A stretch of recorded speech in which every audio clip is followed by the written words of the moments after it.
New research says deaths in the U.S. were 20% higher than normal between March 1st and August 1st this year, with the increase attributed to COVID-19. And here to discuss it with us is Dr. Robin Colgrove, an infectious disease specialist at Mount Auburn Hospital. Good to see you. Hi. So tell me what this study shows for Massachusetts. Is it a similar trend?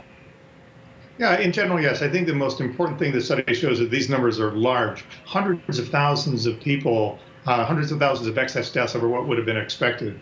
And Massachusetts is in some ways a microcosm of this, although many of those deaths in Massachusetts and in the Northeast happened very early in the epidemic. So somewhat different than what happened later in the Southwest. All right, another new study getting some attention today. It found that COVID-19 can survive on certain surfaces for 28 days, which is far more than we've thought. However, experts are cautioning people about how this study was conducted. Can you walk us through this?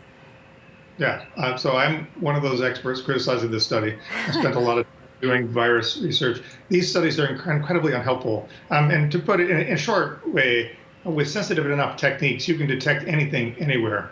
So these highly artificial studies where in laboratory settings, you can detect detectable amounts of infectious virus on some surface or another really are almost useless in helping us know what we want to know, which is where are the actual risks to people for real infection in the real world. Right, in the real world, the key point there. All right. As cases surge again in other states, even in other countries, Europe, can you give us a progress report on Massachusetts in terms of where the infection rate, deaths, and hospitalization stand? Do you think we're in a good place right now?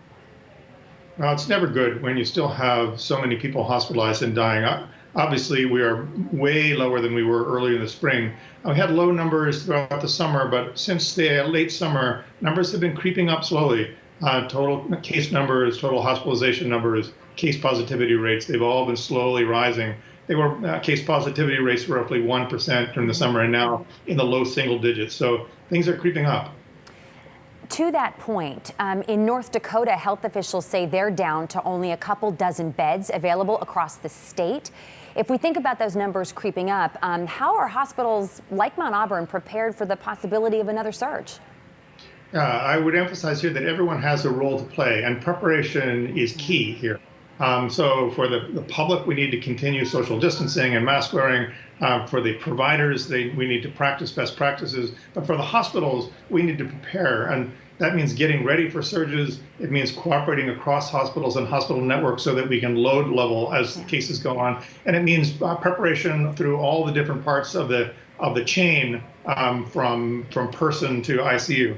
So we've been fortunate in Massachusetts that our system has functioned well this way. I have confidence that going into the next surge, if it happens, we will be able to manage it.